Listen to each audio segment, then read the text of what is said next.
বিক্রমপুর গ্রামে প্রকাশ তার বউ এবং একটা ছোট্ট মেয়েকে নিয়ে বসবাস করত। তার মেয়ের নাম হলো রিয়া। রিয়া দেখতে যেমন মিষ্টি, ব্যবহারও তেমনই ভালো। হঠাৎ একদিন ভীষণ জ্বরে রিয়ার মা মারা যায়। মা, মা, ও মা, তুমি কোথায় চলে গেলে মা?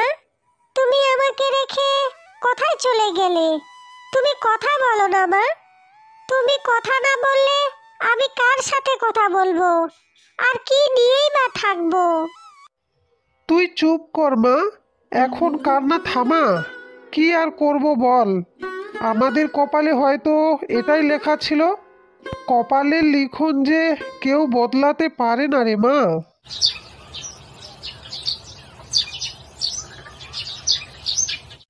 যত দিন যেতে থাকে রিয়ার অবস্থা আরো খারাপ হতে থাকে। সে একদম কথা বলা এবং খাওয়া দাওয়া বন্ধ করে দেয়। দেখ মা, তোর মা আর এই দুনিয়াতে বেঁচে নেই, আর কখনো ফিরেও আসবে না। আর এটা তোকে মেনে নিতেই হবে। আর তুই যদি খাওয়া দাওয়া না করে মন খারাপ হয়ে সবসময় বসে থাকিস, তাহলে আমার কি হবে বল?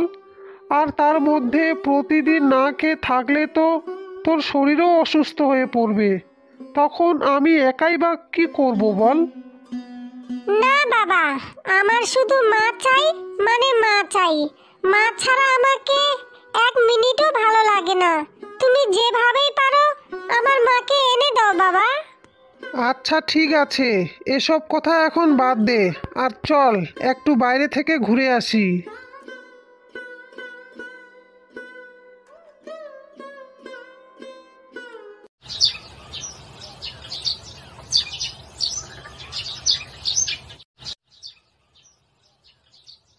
রিয়ার কথা রাখতে তার বাবা প্রকাশ কিছুদিন পর নতুন বউ নিয়ে বাড়িতে আসে।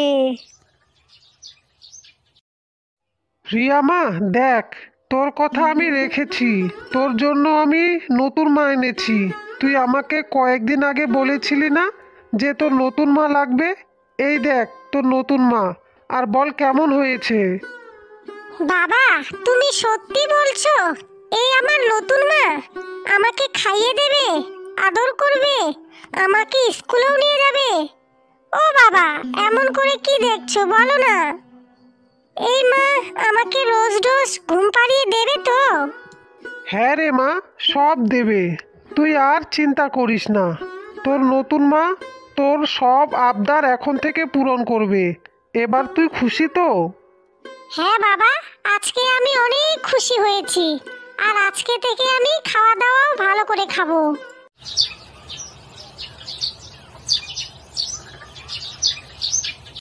কিছু বছর পর রিয়ার একটা ছোট ভাই হয়। আর রিয়ার ভাইয়ের নাম হলো বল্টু। বল্টু ও তার মা রিয়াকে একদমও পছন্দ করতো না, এমনকি দেখতেও পারতো না। কি রে, এখন কটা বাজে? এত বেলা করে ঘুম থেকে উঠছিস যে? বলছি বাসি কাজগুলা কি তোর মরা মা এসে করে দিয়ে যাবে? তুমি এভাবে আমার মরা মাটাকে নিয়ে কেন বলছো মা? আমার মা তো এই পৃথিবীতে নেই। বলবো না তো আর কি বলবো? তাহলে যে এখনো এখানে দাঁড়িয়ে আছিস, যা তাড়াতাড়ি। হ্যাঁ মা, এখনই আমি সব বাসি কাজ করে দিচ্ছি। আসলে আজকে একটু ঘুম থেকে উঠতে আমার দেরি হয়ে গেছে। কাল রাতে খুব জ্বর এসেছিল তো। ও, তোমার জ্বর এসেছিল? জ্বর এসেছিল না ছাই? মেয়ের আহ্লাদ কত! বলছি উনুন থেকে সব ছাইগুলো বের করে এনেছিস তো? হ্যাঁ মা, অনেক আগেই ছাই তোলা হয়ে গেছে।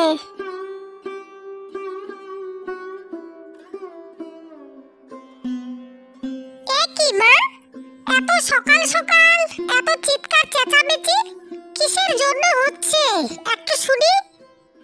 আর বলিস না রে বাবা, এই অপয়া মেয়েটা বাড়ির একটা কাজও ঠিক মতো করতে পারে না। কাকে তুমি অপয়া বলছো মা? রিয়াকে? অবশ্য মা, নামটা তুমি একদম খুব ভালো রেখেছো। দেখো অপয়া মেয়েটার মতো ড্যাব ড্যাব করে কিভাবে তাকিয়ে আছে। হ্যাঁ হ্যাঁ হ্যাঁ, আচ্ছা আমি সবই বুঝলাম। তবে তুই এত সকাল সকাল উঠে কেন পড়লি বাবা? যা আর একটু ঘুমিয়ে নে, না হলে যে চোখের নিচে কালি পড়ে যাবে। তোকে যে রাজকুমারের মতো দেখতে হতে হবে একদম। নিজের শরীরের দিকে তোকে একটু খেয়াল রাখতে হবে এখন। যা যা, আর একটু গিয়ে ঘুমিয়ে পড়। না মা, আজকে এখন আর ঘুমাবো না। আমার এখন আর ঘুম পাচ্ছে না। আমি বরং একটা কাজ করি, ঘরে গিয়ে একটু খেলা করি। এই রিয়া, আমার জন্য ঘরে গিয়ে জল খাবারটা তাড়াতাড়ি রেখে আয় তো। আমার খুব জোরে খিদে পেয়েছে।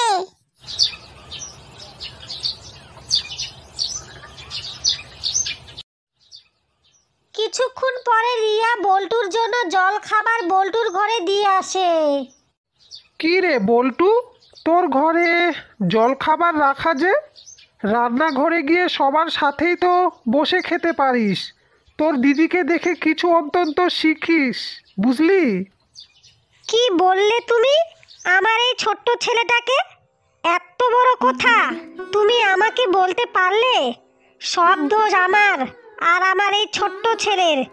ঠিক আছে, আমি আমার ছেলেকে নিয়ে আজই যাব আমার বাপের বাড়ি, আর এই বাড়িতে কখনো ফিরে আসবো না। তখন তুমি থাকো তোমার মেয়েকে নিয়ে। হয়েছে হয়েছে, তোমাদের কোথাও যেতে হবে না। যাও গিয়ে এখন তাড়াতাড়ি করে রান্না বান্নাটা করো, আমি জমিতে গেলাম। প্রকাশ বাড়িতে তার স্ত্রী এবং তার ছেলেকেই কিছু বলতে পারতো না, কারণ বল্টুর মা সব কথাতেই প্রকাশকে বাড়ি ছেড়ে যাওয়ার হুমকি দিত। হায় ভগবান, আমি এখন কি যে করি?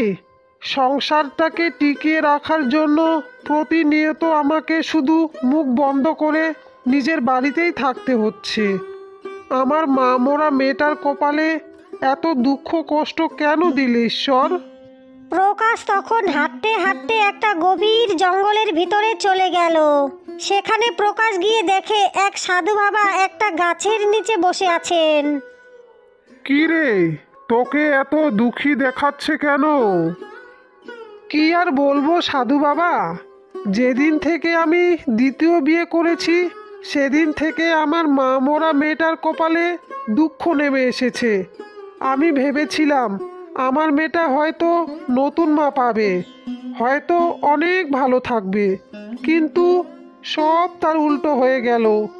আমার বউটা আমার মেয়েটাকে এক চোখেও দেখতে পারে না, সব সময় শুধু আমার মেয়েটাকে দিয়ে বাড়ির সমস্ত কাজ করিয়ে নেয়।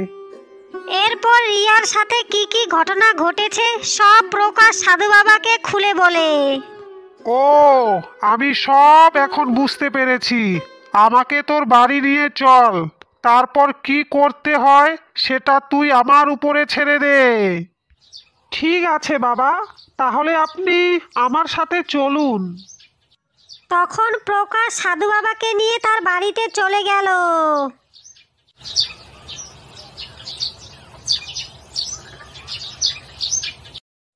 কুসুম, দেখো আমাদের বাড়িতে কে এসেছেন। এ কি সাধু বাবা যে? সাধু বাবা, আপনি আমার প্রণাম নেবেন। এ কি, তোর মনে তো অনেক পাপ আছে। আমি মানুষের মুখ দেখেই বলে দিতে পারি যে কার মনে কি চলতেছে। এ কি কথা বলছেন বাবা? আমার মনে পাপ আছে? হ্যাঁ, আমি একদম ঠিক কথা বলছি। তুই তোর সতীনের মেয়েটাকে দিয়ে বাড়ির সমস্ত কাজ করাস, এমনকি ভালোভাবে খেতেও পর্যন্ত দিস না। আর নিজের ছেলেটাকে একটা তু কথাও বলিস না। রিয়া নামের অনেক জমি আছে, সেই জন্যই তুই জমিটা পাওয়ার জন্যই তুই রিয়াকে এই বাড়িতে শুধু রেখেছিস। তা না হলে তো তুই ওকে এই বাড়ি থেকে ঘাড় ধাক্কা দিয়ে বার করে দিতি। বাবা, আপনি এত কিছু কি করে জানলেন? আপনি তো অন্তর্যামী বাবা, আপনি তো অন্তর্যামী। আসলে বাবা, ওই সৎ মেয়ের জন্য আমার ছেলের সুন্দর ভবিষ্যৎটা নষ্ট হয়ে যাবে, সেই জন্যই আমি এসব করছি। ছি কুসুম, ছি। আজ তোমার জন্য এত কিছু করার পরেও তুমি বলছো যে রিয়ার জন্য তোমার আদরের ছেলের ভবিষ্যৎটা নষ্ট হয়ে যাবে? ছি। এখন তো আমাকে তোমায় স্ত্রী বলতেও ঘৃণা করছে। তোমার মন মানসিকতা এত নিচু, আমার ভাবতেও অবাক লাগছে। হয়েছে হয়েছে, তুমি আর বেশি কথা বলো না তো, না হলে তোমাকে ছেড়ে এই বাড়ি থেকে চলে যাব, আর কোনো দিনেও আসবো না, এই আমি তোমায় বলে দিলাম। তুমি আমাকে কি বলছো? আমি তোমায় বলছি, তুমি এখনই আমার বাড়ি থেকে বেরিয়ে যাও, এখনই চলে যাও। আমি তোমার সাথে আর একদিনও সংসার করতে পারবো না। আমি আমার মেয়েকে নিয়ে একাই থাকতে পারবো। এতদিন তোমার জন্য আমার মেয়ে অনেক জ্বালা যন্ত্রণা সহ্য করেছে, কিন্তু আজকে থেকে আর না।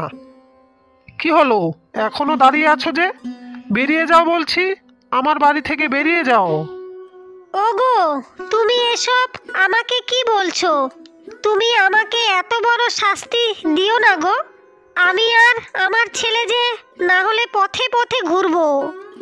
হ্যাঁ, তুমি তো এতদিন আমাকে বলতে যে তুমি এই বাড়ি থেকে চলে যাবে। এখন আমি তোমায় বলছি, এখন এই বাড়ি থেকে তুমি বেরিয়ে যাও। ওগো, আমার ভুল হয়ে গেছে, আমি আমার ভুল বুঝতে পেরেছি। আমাকে তুমি এবারের মতো ক্ষমা করে দাও।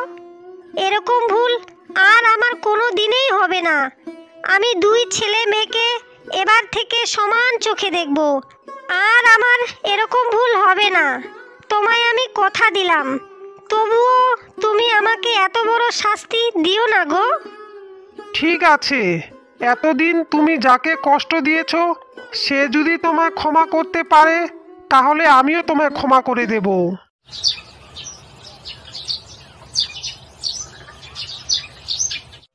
রিয়া মা, তুই আমাকে ক্ষমা করে দে মা। আমি এতদিন ধরে তোর উপর অনেক অন্যায় অত্যাচার করেছি। আমার খুব বড় ভুল হয়ে গেছে। রিয়া, তুই আমাকে ক্ষমা করে দে মা, না হলে যে তোর বাবা আমাকে বাড়ি থেকে বের করে দেবে। মা, তুমি আর কেঁদো না। আমি একটুও তোমার উপরে রেগে নেই। আর বাবা তোমাকে এই বাড়ি থেকে তাড়িয়ে দেবে আমি থাকতে? তা কি করে হয় বলো? তুমি কোনো চিন্তা করো না মা, আমি তোমায় ক্ষমা করে দিয়েছি। আর তুমি এই বাড়িতেই থাকবে আজকে থেকে।